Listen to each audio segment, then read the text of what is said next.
There we go. It's recording now. I want to angle this a little lower too. So you can find this stuff up on the ETSU E3 classes, Greg, character animation resources. I'm into the third phase of this sort of walkthrough process we've been doing for the last couple of classes. And I'm going to show you my progress on the splining part of this here in a minute. But we use that word, I realized for a long time, I would just say, okay, and now do the splining. And we didn't talk about what that even means. Like, what do you think splining means? Clean up. Making it look pretty. Making it look pretty. Why do we call it splining though? Like, what does that mean? Right, you're working on a spline curve. And the term came up before it was established which software package we were working in. But at all this point up to this, you've been thinking about poses, right? And not the way Maya handles the transition in between those poses. The splining process is all about thinking about the curves that are generated from those poses, how to clean them up, how to make them stronger, right? And that is a really complex process because your rig could literally have over 100 controls. I've animated rigs that have over 1,000 controls before.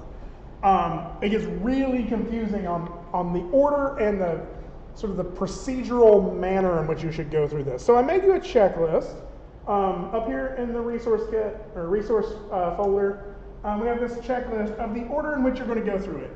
I'm going to talk about these really quickly. I will tell you that where I am at right now is I'm getting ready to start here on arms. Right? That's where I'm at. So what I have done so far is I started with the root controller. So for your character, that's probably, if it's a biped, it's probably around the hips, that placement control, or not placement, but that controller that allows your character's like center of gravity to move around, right? So the reason we start with that is because that is sort of the source or the origin point of all of our character's motion, our character's body's motion, right?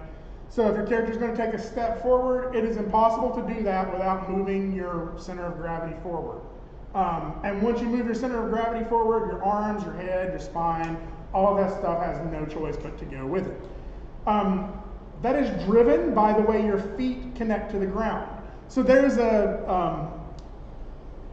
an innate connection or an innate relationship between your character's feet and that center of gravity controller.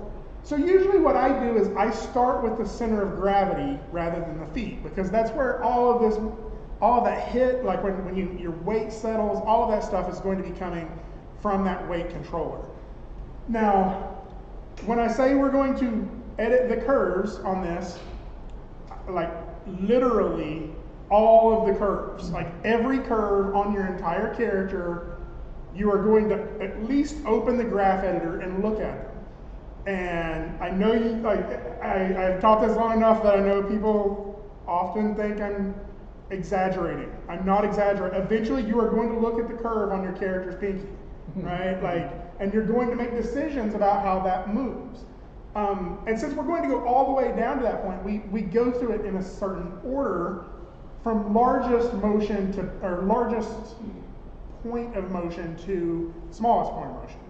So with our root, I open that up in the graph editor and I'll have 3 translate channels, I have 3 rotate channels. I may have some other controls in there like squash and stretch on the spine or something like that. And I'm going to polish the curve on every one of them in the same way that I did the bouncing ball, in the same way I've done every other animation I've ever done, right? Every curve, I look at it. And I'm thinking about how it is being driven by the character's feet. So I'll show you that a little bit later here. So I'm going to check the relationship between the root and the feet as my second task. So if my character's feet, or if my character's hips shift to one side, they did so because my character was pushing against the ground with their feet, right? And so there is a relationship to that motion in the center of gravity or the root control and the contact point of the feet. So for example, if your character's stepping forward, you may want to get that foot out there in front of them a little early so they can catch themselves. And if everything is on key poses, then they may be hitting that same point at the same time. And if you have that front foot just get there just a frame earlier, that a little bit of additional timing will make it feel like the character is actually reacting and interacting with the ground, right? So I do a pass where I go back and forth between the hips, or the root control, and the feet. The third thing I do is I edit all necessary curves on the feet. So you get stuff like that curve that will happen when you roll up on the toe, right? Or when you roll back on the heel. Like there's so many different feet controls, and you have to go in there and edit the curves for those, polish those curves to make sure that they are working the way you want them to. After you've got that settled, like that is really probably a big portion of what I've done already. I'd say over half of the time of what I've polished on or what I've splined on my character was the root motion and the feet. And that's probably a couple of hours worth of work just editing the curves on those two things. After you have that settled, you work up the spine. So you go up your FK controls on the spine, or if they're IK controls, that's fine too. But you realize if your character's hips move or its center of gravity moves, that's going to affect the entire torso. So is your torso dragging behind? Is your torso leading that action? Like making sure that you are having your spine react to the motion from your root. That's what we're going to look at next. So I'm going to edit all necessary curves on the spine control, working from the root of the spine upward, right? From the source of that motion upward, until I get to what's at the end of the spine. The head, right? The neck and the head is really just a continuation of the rest of the spine, right? It moves a little bit more than the rest of your spine does and has a little bit more like accents that you can use with your head. But I did my head last down that chain, okay? That's pretty much where I'm at right now. And I'll show you that process of getting to there in a minute. From there, we work down the arms. So we start at the clavicle, we work all the way down to the shoulder, elbow, wrist, and then you can do a little bit with the hands and fingers as well. But there's another spot later where we kind of polish the fingers a little bit more. You do that down each arm, adjusting every curve to get any looseness, like to sort of clean up those curves, get any problems out of there. So after I've done all of that, I start offsetting things. So in the process of editing those curves, occasionally I will forget to, give me to unhighlight some of that for you. So occasionally on the offsetting part, or on the editing the curves part, you'll offset some stuff anyway. You'll have some stuff happening a little later or a little earlier. But for the most part, all of your poses are still going to kind of feel like they're hitting at the same time, right? If I have a character who does this gesture, right, and both hands hit at the same time, that just feels very like stiff. Even if you really can do that, it still feels unappealing, right? Like, so just by offsetting some of that by a frame, you get a little bit more interesting loose motion. So I can start offsetting parts of the character. I offset my root translate keys from my rotate keys. So I will say that again. I offset the translate keys on the same controller from the rotate keys. Because when your character's hips move, usually the motion happens, or the movement happens first, the rotation happens a little bit behind it, right? And so just doing that will loosen it a little bit. Now again, this isn't just like carte blanche, I shift all of my keys. I'm making creative decisions on which ones to offset. And some of them are leading and some of them are following. One of the other things I'll offset is the spine and head controls. So that's not always down the spine. Like if I want my character to feel like the upper body is very loose and like, you know, dragging behind, then I'll offset down the spine, having the chest happen, having the hips happen first, the chest happen later, the head happening last, right? Maybe the head hits its pose 2 or 3 frames after the hips do, right? And that's going to get you a little bit of looseness down the spine either way. However, it's not always in that direction. Like if I'm wanting my character to seem curious, sometimes I'll have the head happen 2 or 3 frames before the hips, right? So like if your character is curious about something over to this side, the head goes first and the rest of the body moves after that, right? So I make those creative decisions on where to shift keyframes to loosen that up. I'll offset down the arms or up the arms depending on how I want that. Like if I want this to look very floppy, like very loose of a gesture on the arm, then I'll offset down the arm. So the elbow happens one frame later than the shoulder, the wrist happens one frame later than the elbow, right? And so that all kind of gets that loose pendulum thing we were doing before. However, again, that's not always the order in which that happens, right? If you're wanting somebody to seem eager or making like these urgent gestures, sometimes the hand rotates first and then the elbow and then the shoulder. So these are creative choices we're making to change when each part of the body makes that motion, right? And then for me, one of the last things I do is I offset individual limbs from each other. So again, if my character is making a gesture with both arms, even if it's two different gestures, right? I don't want them hitting at exactly the same time. So I may decide I want this one to hit first and then this one to hit second. So I'll offset that entire limb so we get like a little bit more like this, right? A little bit more of a looseness to it. So lots of offsetting, and this is a little bit of trial and error. It's very easy to offset some stuff and see if it looks better or worse. And if it looks worse, Control Z, right? So if we make it to that point, I am freaking thrilled, right? Because we always run out of time in college. This takes a lot of work. It's that last piece right here, this polish piece. That's the stuff that sets you apart from a college student and makes you look like a professional, right? Most students never even get to that stuff. It's little stuff like tiny accents on the head, right? So even though the head overall is responding to the spine, like if somebody says something kind of loud, sometimes they accent that with their head, right? Or they make these little tiny swirly gestures with their head. So your head has a lot of little stuff happening all the time that is very textural, right? You got a lot of texture to that motion. I'll add detail animation on the hands where needed. Like little bitty like additional poses because your fingers do a lot of like wiggly things, right? I'll add some additional keyframes, almost like additional breakdowns just on the hands, right? Then I do some offset on the fingers. So your fingers are really weird. Most people, like if your character is opening their hand, you get two poses. Your fist is closed, your hand is open, right? But if you let Maya do that transition, it does it like this. It's very boring, right? And that's not how you usually open your hand or close your hand. If you look at how your hand opens, you usually open from the index finger first. So it can offset those fingers to open index first, pinky last. And when you're closing your hand, it's the other way. It's pinky first, index last.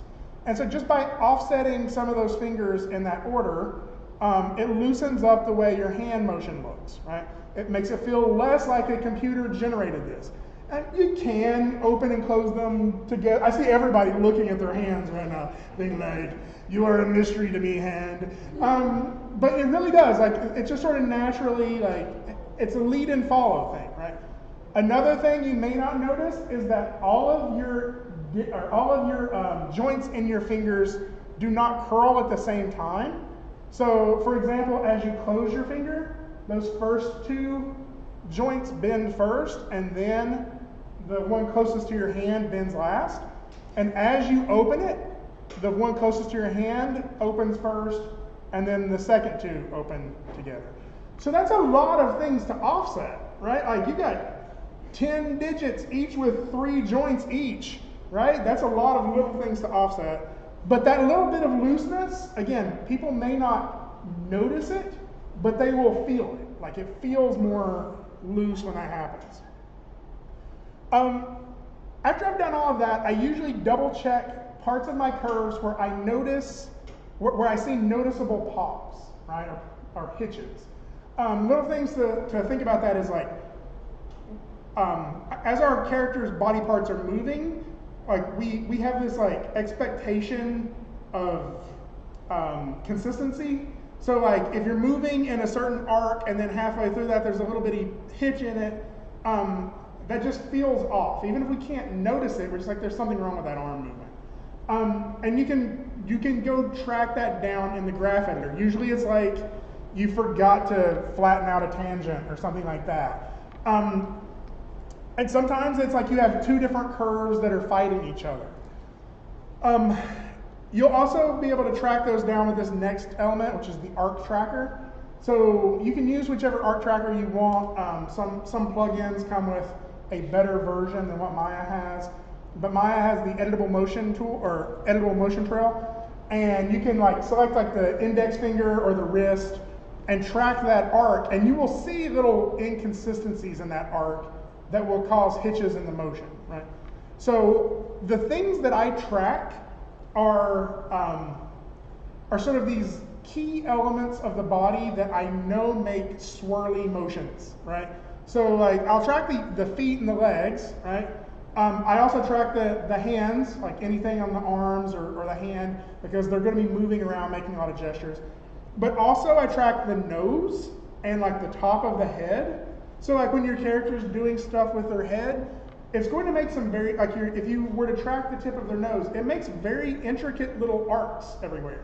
And if those arcs are not smooth or clean, then your character's head motion is going to feel a little poppy or a little like less appealing. I also do it with the top of the head sometimes, and I know that sounds weird, but that to me is like that's the end of your character. Like the feet are one end, the top of your head is the other. And so like if my character is making a confused gesture, they may lead with the top of their head. Like, let me do something like that, right? And if you track that point on the top of the head, you're going to get a very interesting arc out of it. It's not necessarily that that arc is going to be noticeably wrong. It's that if you're conscious of that arc, you can create more appealing head motions with it. So like that's one of the reasons I use the nose and the top of the head and sort of track those.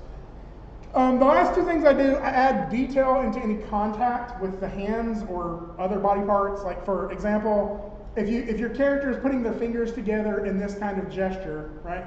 If it looks like this, that feels false, right? That doesn't feel like there's any contact really being made. You got to bend the tips of the fingers a little bit so we feel that pressure, right? I love everybody doing the same thing. That's cool.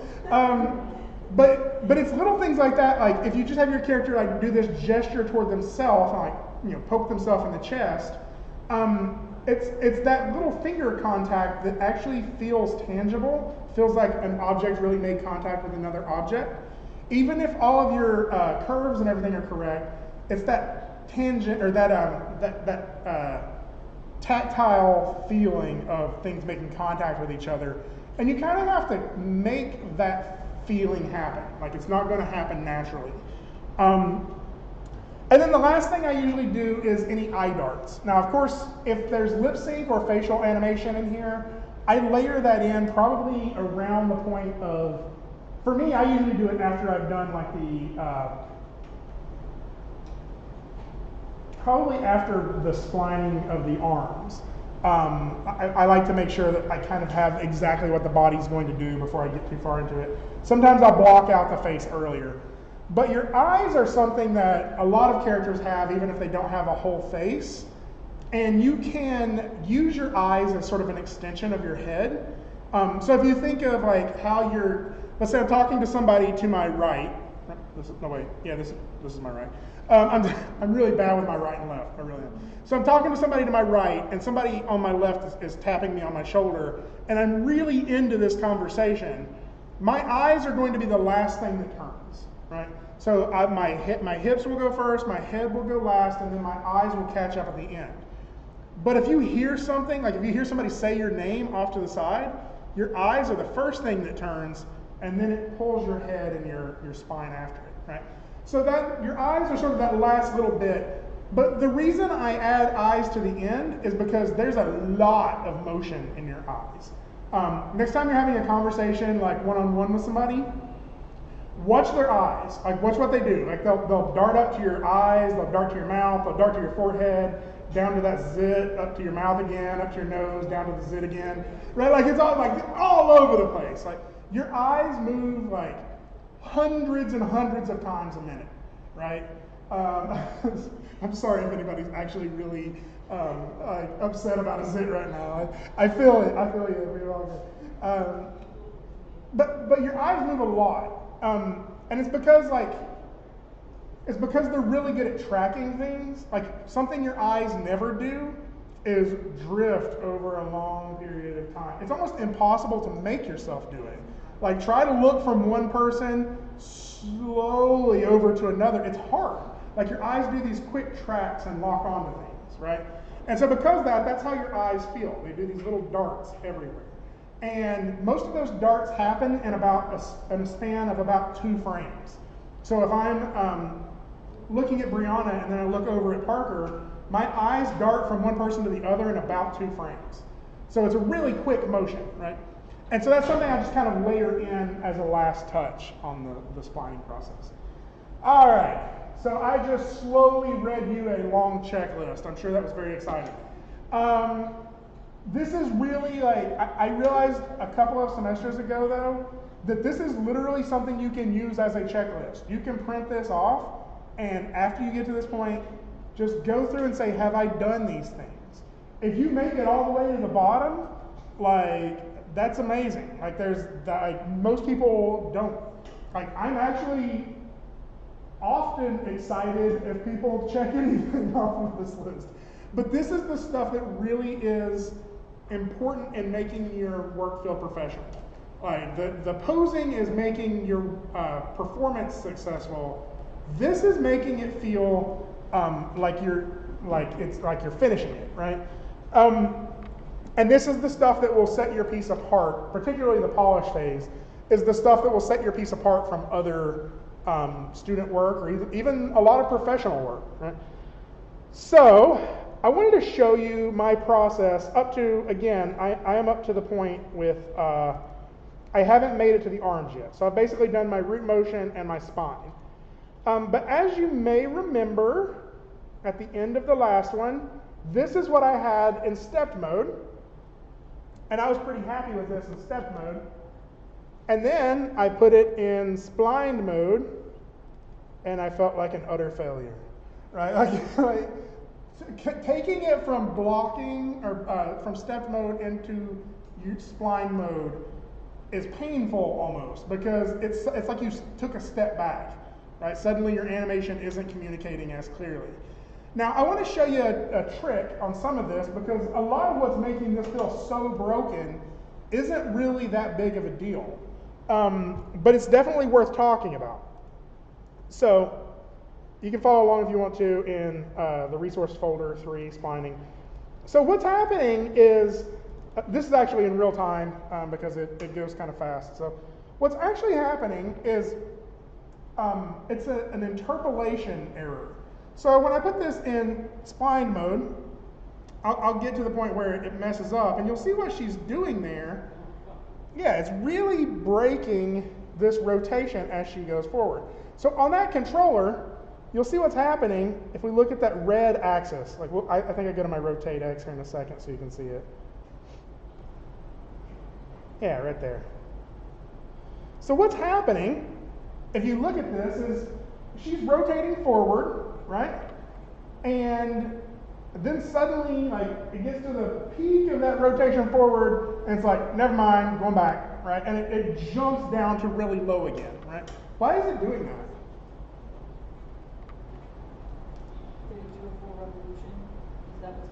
So that's what I wanted it to do, right? I wanted it to go from, let's say, in terms of rotation, right? We use my water bottle as an example.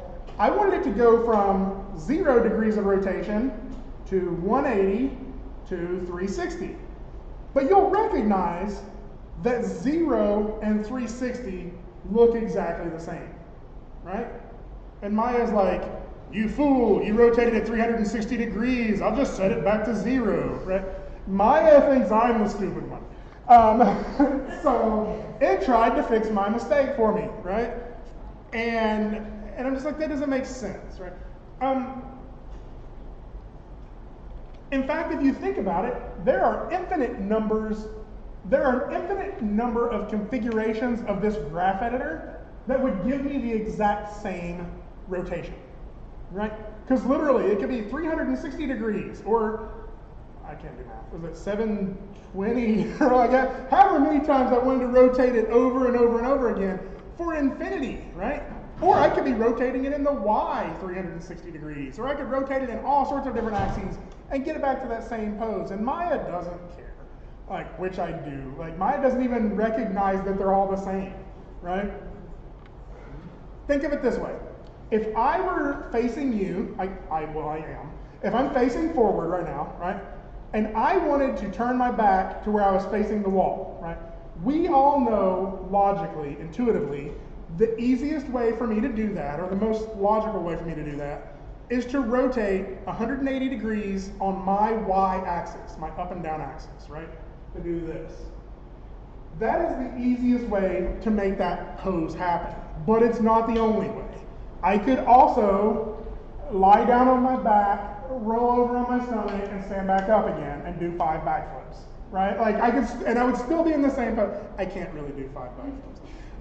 I'd be pushing it on one, I think. But so it's like Maya doesn't care though. Like however I was rotating that around to get in that pose, Maya's like, sure, this is probably what you meant, and it just gave me a result in the graph editor, and it was wrong.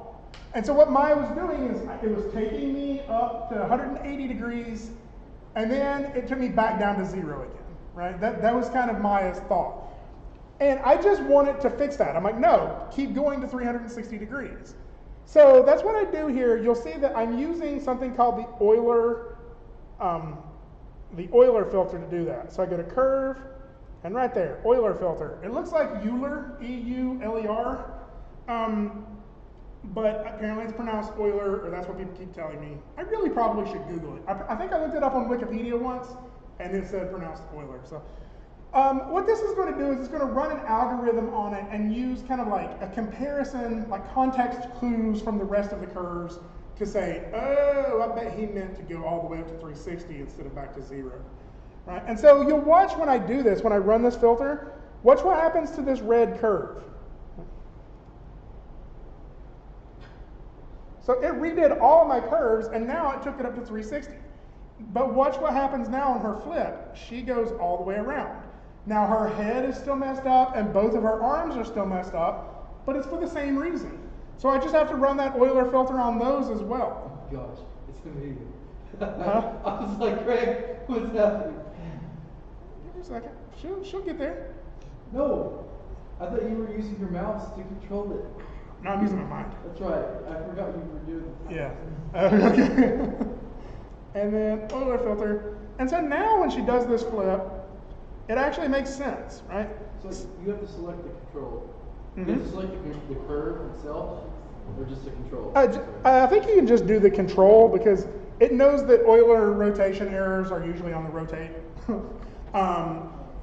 But yeah, I think it'll run it on other things too. I don't know if it's just on rotate. Like if you have some other channel that's driving a rotation, I think it will run it on that too, but I'm not for sure. I think so. So once I've done that, it actually looks way better, right?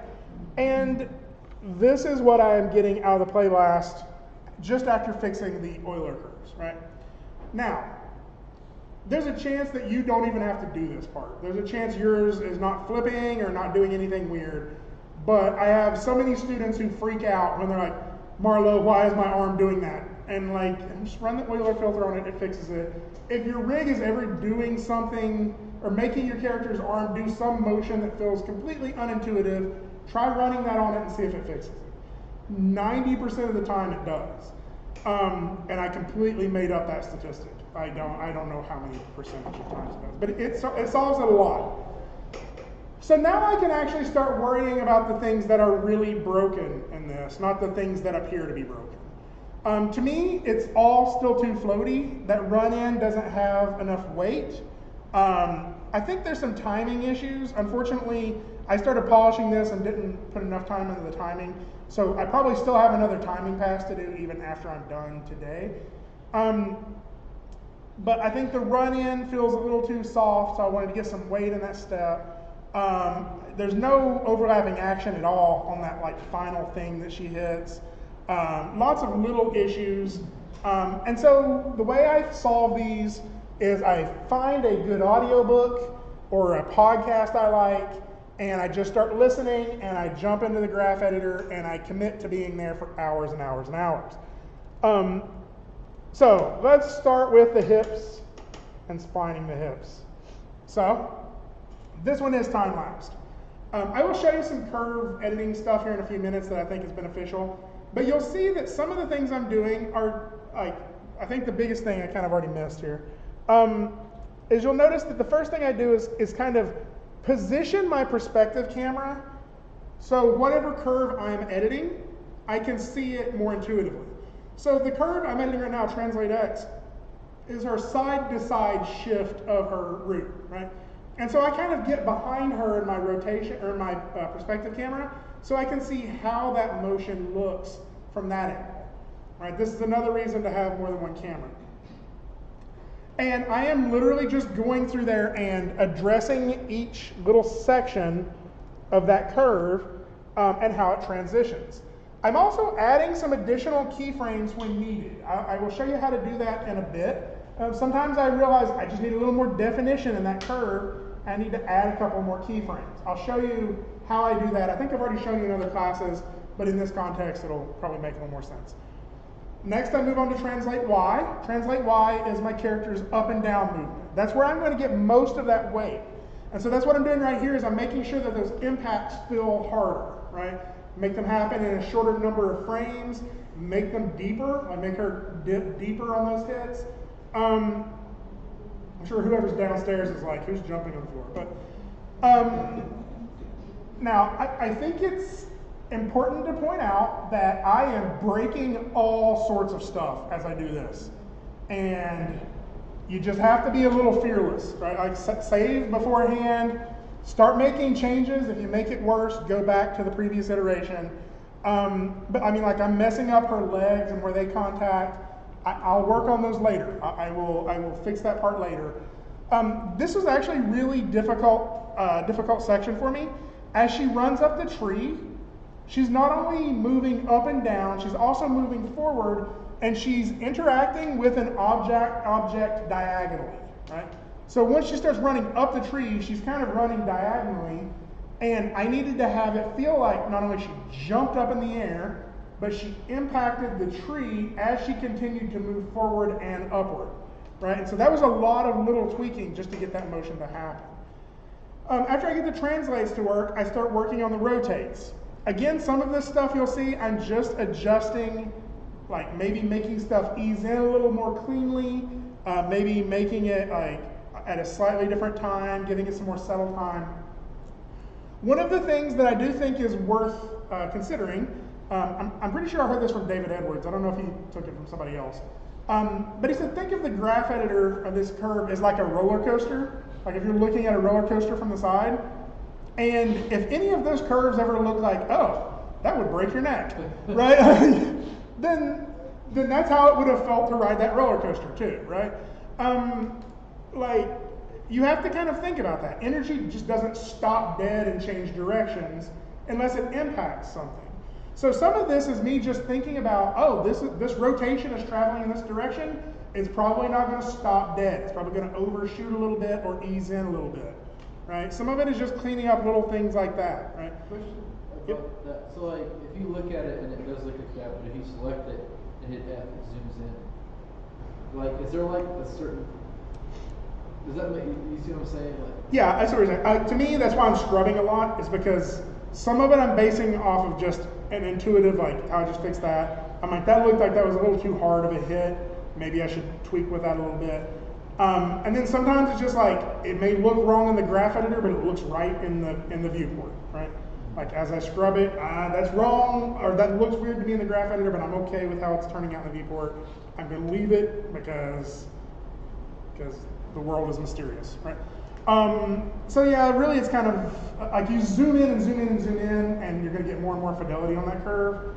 But at some point, you're going to be looking at like an eighth of a keyframe change, and then it's irrelevant. So really, anything more than one frame is the. Apparently, one of my Steam games just updated too because it popped up. So you'll see that like what I'm doing right here. Not back at the beginning. No, I'm toward the end. So I'm going to go back just a little bit and look at some of this because one of the things I am doing is making sure her hips overshoot on that landing. Like I wanted to feel like she hits and dips low and kind of makes an interesting curve back up. A couple of other little things I noticed is like the arc of her that she's traveling through the air here. It felt weird to me. It still kind of feels weird to me. I feel like there's still another pass I need to do on some of this. So I'm building some overlapping action in there. Yeah, so there's a lot of stuff in the poses I just had to fix. Like that, I'm just like, I don't know why that's happening, but it is. So you can kind of see what I did there. I just kind of wanted to get a little bit more cushion in the way she landed in that ready to fight pose, and I kind of have a little bit of like settle at the end of that as well. Okay, this part here, just editing that one control, just her root, took me probably about 30 minutes. This is actually 2 different videos I've edited together.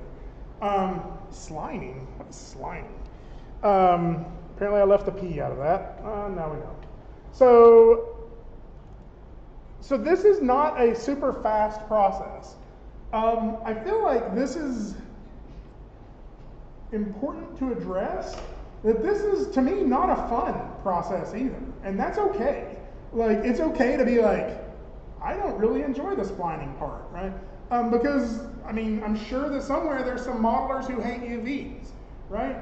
Here's the thing to recognize is, someday you're going to be doing this for 40 hours a week. And that's where you actually become thankful for the splining process, because this is the part where you don't have to make creative decisions, or at least not a ton of them, right? And if you were like 8 hours a day, 5 days a week, you have to be creative, make up neat things, go, right? Like, that's exhausting. This is the part where you put on an audiobook or a podcast, and you go on autopilot, and you just incrementally make it better. Right? Having said that, it's also not always the most satisfying part. Like, you will work for a long period of time on this and watch it and not feel like you see any difference. One of the things I do that helps that is I literally play blast as often as I can as a different file. That way, whenever I'm feeling like, I don't know if this is getting better, I can go back and look at where it was at the beginning of the day and be like, oh yeah, it is. It's just really slowly getting better, right? It takes time. Like this is at least, for me, my workflow, the splining and polish process is probably about 50% of the time that I spend on it. And it's not a huge, like, it's not huge leaps and bounds of improvement through that. So it can be very like frustrating and not like super gratifying as you're working on it.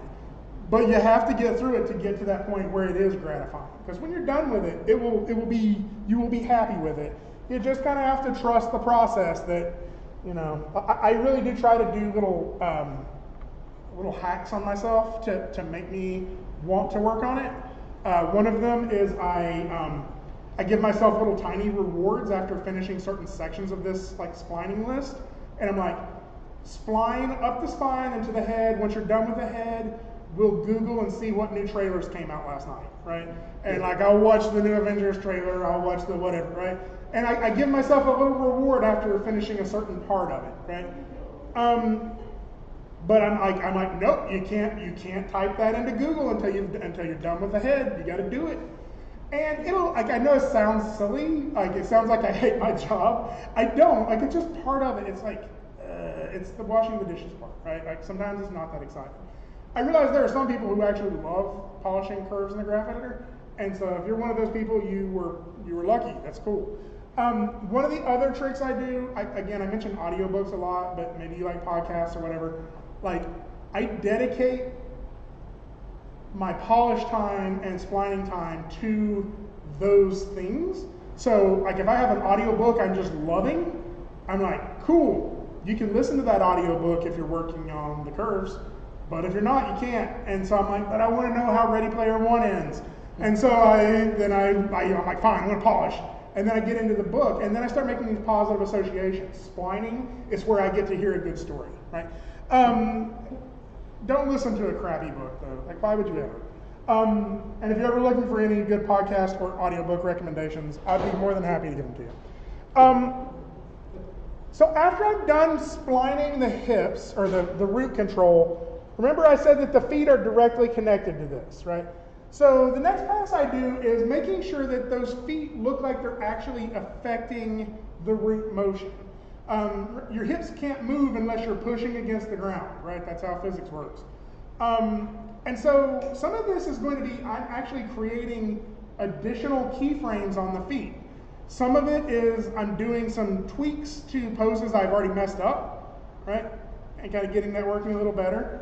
And then some of it is shifting stuff in the timeline. So you'll see here in a few minutes, like if you're going to take a step forward, I kind of already said this, you usually want to get that foot out in front of you so it can catch you. So your foot may get to that pose location a frame or two earlier. If your foot's pushing you, it may stay behind a frame or two later. And that's going to make your hips and your feet feel more connected, like the action that your hips are making are because your legs are pushing against the ground, right? You'll see little things that I just did there. When I adjust this this rotate Y there, and I ease that in, that was her foot up on the side of the tree turns and stops very sharply. So I'm easing in on that. So this is kind of a combination between adding more keyframes and adjusting stuff in the graph editor. I want to point out, if you look right here, like around frame 47, or well, maybe it's a little bit late. It's actually over the flip here in a second. Like, watch what, like, with her feet, I get to the point to where I'm setting keyframes on ones. I am keying every frame where I want her feet to be. That's not necessarily how you have to do it, but she's an IK, or her feet's an IK. So to make sure I'm getting clean arcs and getting her foot exactly where I wanted it to be, I just kind of made an executive decision and said, I'm going to start keying every frame and putting it exactly where I want it to be for that entire process. I'm the animator. I'm allowed to do that, right? As long as whatever comes out the other end looks good, how you get there is your call. So that seems very unintuitive. But again, some of this is shifting keyframes. I think you'll probably see a little bit more of that toward the end of this. Like as she hits the ground here, I make her, yeah, you kind of see that there. I make that foot hit the ground a frame later, her left foot. Even though like in the pose, both of his feet hit at the same time, I just wanted a little bit more texture to that hit. So it was more like, instead of like one big thump, it was more like a double slap. Yeah, I just used my belly to make a sound effect. What of it? But there's a couple of things like that. Like when she pushes off of the tree, I have one foot stay a little longer too. And as she does this little hop back, I offset her feet by one frame, so it feels like one goes back earlier than the other, right? So there's a lot of little things that I'm offsetting in here and adjusting in the feet, just to make them feel like they are driving that splining pass I did on the hips. I have to change that or that's going to drive me nuts. There we go. Okay, spine and head. So this is really, like, this was a mad dash. Like, literally, you all were probably already, well, no, the previous class was probably already in this room, and I was quickly like, I gotta get it done. Like, so this is where I am right now. I'm just editing the curves up the spine and the head, right? You'll notice, like, I don't want you to feel like once you go into splining, you have to do everything in the graph editor. There's a point in here where, it's actually that pose when she's at the top of the tree right there, where her head just looks weird, like it's just in the wrong pose. And some of that's because I've edited down the spine and made some changes. And I was like, I just don't like that. And eventually, I just go in there and just repose the head in a better pose, right? That's not cheating. Like, it doesn't matter. It just has to come out the other end looking like a good animation, right? But again, what I'm doing is I'm working down the spine. Right now, I'm on where it's at right now. I'm editing that middle control on her chest. She has a weird spine rig. I'm not actually super crazy about it. She has 2 IK controls at the top, or one at the top and one on the bottom. And then she has 1 FK control in the middle. And usually I would rather work with an FK spine completely, but that's just personal preference. So I'm getting most of the overlapping action and like curve in the spine out of that 1 FK control in the middle. Once I start offsetting this, that's the curve that I'll probably have happening later or earlier in this motion, right? And you'll kind of see little things that I'm editing along through here. I think, yeah, this is stuff where, this is where I was trying to fix her head in the graph editor, and I was finally just like, never mind, I'll just pose it again. And again, just down the line until we get all of the curves looking pretty good. Now this last little bit here, when I talk about the head moving a little extra, I really wanted that like thing that she does at the end to feel really like intimidating and like she's still kind of like, I don't even know, I just felt like I needed more bobble on her head to get that energy and that like aggression. And so I added a little bit of stuff that wasn't there in the posing in the curves here. Now I'll show you here in a minute how we're doing that, or how I'm doing that. But you'll see that I'm just adding new keyframes in there and kind of drawing the curve that I want it to be. And so that's really a beneficial way of working here. All right. So what I have now, again, this is important. I call it this, where I am now. This was maybe 2 hours, maybe 3 hours worth of work. And this is where it's at now. Now, having stepped back away from this a little bit, I still feel like her entrance into the scene is a little bit weird. I haven't done anything on her arms, so her arms are very stiff looking. In fact, there's one point where her arms go through her head. But I'm pretty happy with most of the looseness of the spine and the hips. I think the biggest thing is the way she runs in. I'm going to have to do a little bit more work on that. And actually, I think I just saw why that is. I think she's leaning back at the beginning, and I need to lean her in a little bit more. Yeah, the steps are pretty small. The little kid, like he takes like 7 steps through there, like in the reference. And I think I was basing a little too much off of his reference, and I need to kind of just abstract that run into a more classic run to make it work. Yeah, like she like that first few steps doesn't feel like. Feels like she's slowed down and then speeds back up right before the tree. So there's still some stuff I need to polish. The reason I like to look at this is because it still made progress from here. All right? I can still see how it got better. And that's really the important part. You have to keep making these incremental changes. There's a phrase, they call it the 80-20 rule, which I don't actually usually agree with that percentage. It's usually probably more like 60-40 or something. But the idea is that with 20% of the work, you get 80% of the result. And that last 20% of the result, that last 20% of the polish, takes another 80% of the work. Again, it's not that I still have 80% more of this animation to go, but it does say that like that last little bit to get that exceptional piece takes a lot of polish, right? It has to be building on a strong foundation. But you have to keep adding more to that until it's finished. So I still have a ways to go on this. I'm planning on trying to finish that before our next class period, and I'll show you my videos for that. Primarily because I want to document this. I want to be able to go through all this process from beginning to end for your benefit in the future. Like you're going to get to project 3, you're going to get to project 4. I would encourage you to go back and like watch these or listen to these while you're working on it, and you may like hear things the second time through that are very that you didn't pay attention to the first time through because you weren't ready for that part. Does that make sense? I may have said it out loud, and you're like, I'm not thinking about that right now. But after you've gone through it, you ran into a problem, you hear that, and it gives you something else to work with. Also, it's just a nice thing to be able to like toss this out there to anybody when they're like, how do you do a character animation? I was like, well, you got 40 hours, sit down, like work through this entire thing. So the last thing I really wanted to show you is just a little bit more about the graph editor here. Now, I know you all are probably pretty familiar with this. I wanted to show you two tools that I use a lot. One of them is for timing. All right, so you probably need, after you take yours out of splining, you're probably going to want to put a little bit more work on the timing, right?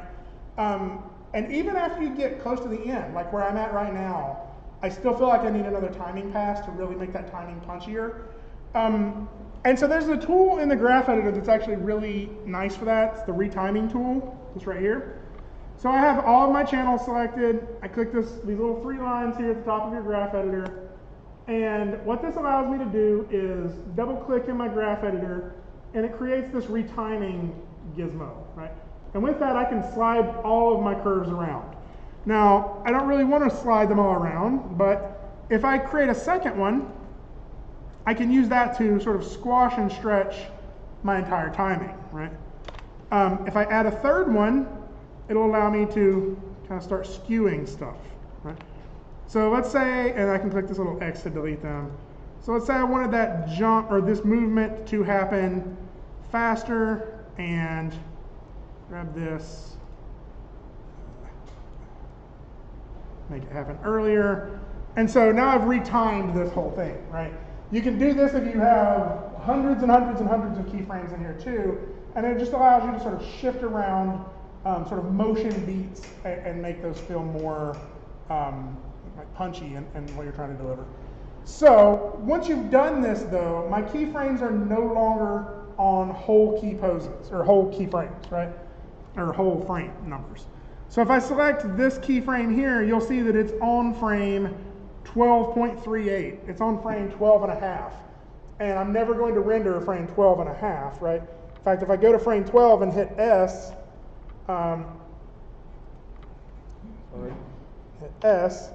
it's just going to set a second keyframe on frame 12, right? I'm not going to overwrite that old one. So what we have to do whenever we use the retiming tool or whenever we scale keys at all, highlight the whole thing, right click, snap, and that will snap it to whole keyframes.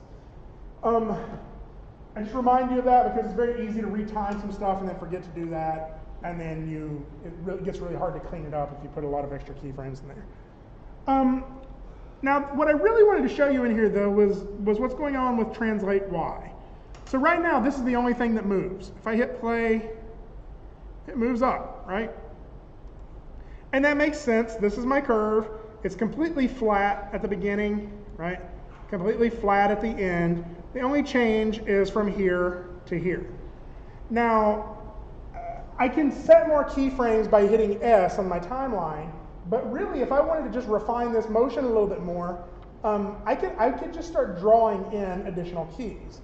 So I've shown you how to do this in the past with the graph editor arrow, just by going to keys, add key tool. I use it so much that I create a shortcut key to it. Actually, I did it in last class, so it's already set. But I'm going to show you how to do that anyway. You go to Windows, Settings and Preferences, Hotkey Editor. Takes it a second to launch. So it's this. And so I'll choose Editors, and then Graph Editor, and it's this Add Key tool. Now, I usually map mine to T. T is already occupied as a shortcut key in the graph editor, but it's for something that I never use, which is framing the graph editor on your time slider, right? So if you're on frame 15 and you hit T, it will center everything around frame 15. And I'm like, that's cool, but whatever. To me, I would rather use it for this add key tool. You can use whatever key you want to. Like maybe you use N, or like there's some others that are available here. You don't want to use W because W is already assigned to the move tool, no matter which editor you're in. So you just gotta have to be careful what you assign it to. T was a nice, convenient one for me. So all you gotta do is type it in here, T, save and close. And so now what happens with this is every time I hit T, you'll see right now I'm in the move tool, got my arrow, right? Whenever I hit T, it accesses the add key tool. Now the way that works is that I have to select something on this curve, but then I can go in here and add keys anywhere on this curve by middle clicking. So if I middle click and hold it down, I've got a new key, and I can just kind of move this around and draw whatever I want to out of this curve, right? So now I get, right? So this is a really beneficial tool for me. Like, this is how I learned, this is how I do all of my overshoot now. Like, so if I want my ball to kind of overshoot and settle back, I will just add that key afterwards, and now I get that, right? And so it's really nice, it sort of softens it in, right? One of the other things I do in the graph editor is sort of some anticipation. So you can do the same thing before this motion, right? I can anticipate down a little bit. And so now what it's going to do is do like that, right? And so if you combine those two, you get some anticipate and some overshoot. Right? And that's just feeling a little more natural, right? That doesn't feel quite so computer generated. The other thing that I use it for is to favor my spacing, right? So if I want to ease out of something very gradually, right? Let me undo all these and get those out of there. So let's say I wanted to gradually ease into this key and out of this key. We recognize that I can do this, right? And so now it's going to gradually ease out and ease in, right? But I can control that no matter what with this here. Like if I want to favor halfway through right here, let me stretch this out a little bit more so you can see it better. If I wanted this motion to sort of ease out of my first key more, I can hit T and just add a keyframe and favor that first frame, right? And now what's going to happen is it sort of eases out here longer and hits this faster, right? If I wanted to hit it even faster, I can do like that, right? And so now I get something like that. So this is how I do all of my curve editing. Like is a combination between this and the move tool, right?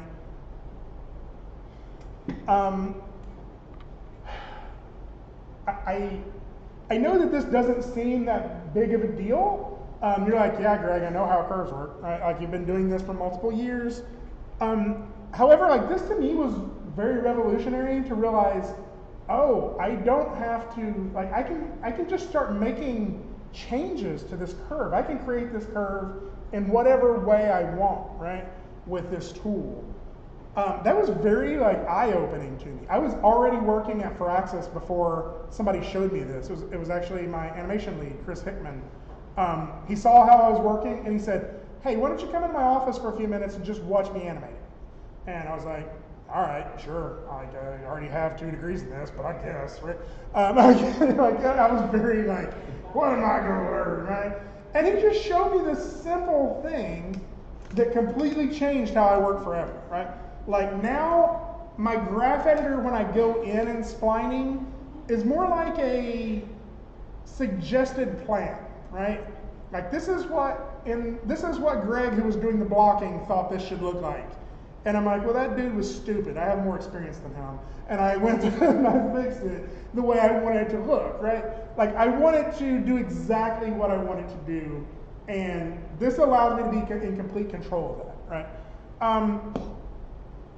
So I would encourage you to try this. Like you may hate it, you may love it. It may take a little while to get used to it. It makes editing the graph editor way easier for me. And even though I know I spend so much time showing you like breaking tangents and all of that stuff, I don't do that much. Like I will actually control my curves with additional keyframes when I'm animating, just because that's how I like to work.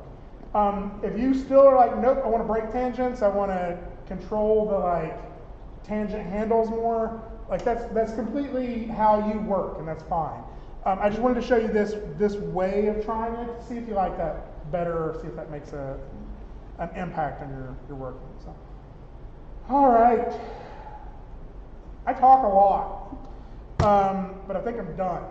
So, Parker just said yes? No. He's like, no. Oh yeah, Mama's finally gonna shut up. I guess. Are you doing that? Huh? Are you doing that? Parker, I love I'm you. picking at you, Parker. You have a great voice. So, any questions on this? Comments? Concerns?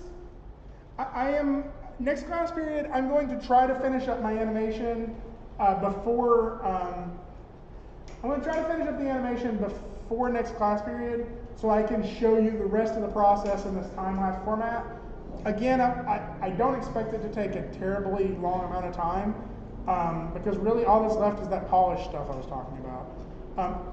Can't promise I'll get there, but I am going to do my best. That way we can kind of finish all of that off and you have the videos to watch. How are you feeling about yours? Feeling like you're on task? Yes. On schedule? Yeah. Okay, cool. Cool. Well, in that case, I am going to shut up and turn the rest of the class over to you. So, just want to check. Okay, cool. So yeah, any questions? I'll field those, and the rest of the time is just work time. I will be getting to you soon about if I haven't looked at your stuff in Sync Sketch. Also, Bode's doing a thing soon. You want to tell them about it?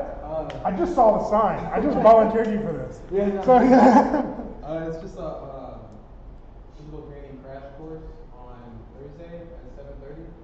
I'm just going to show you guys my process and how I paint and stuff like that using Photoshop and a mixture of things. So if you guys can come out, that'd be awesome. This is going to sound very selfish of me, but I don't want to come all the way back to Johnson City by 7:30. Could you record it?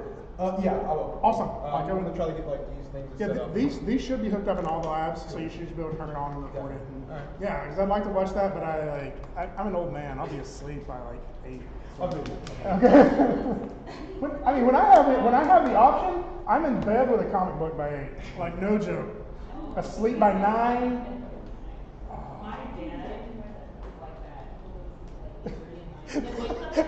My dad's like, yeah, I'm probably about his age. We probably own the same Nirvana albums. So, all right, I'm going to go ahead and hit stop on this video. Again, if you want to watch these again, I would recommend checking out the other classes video because I'm sure I explained it slightly differently. So, all right, cool. Rest of the class is yours. You should live stream it.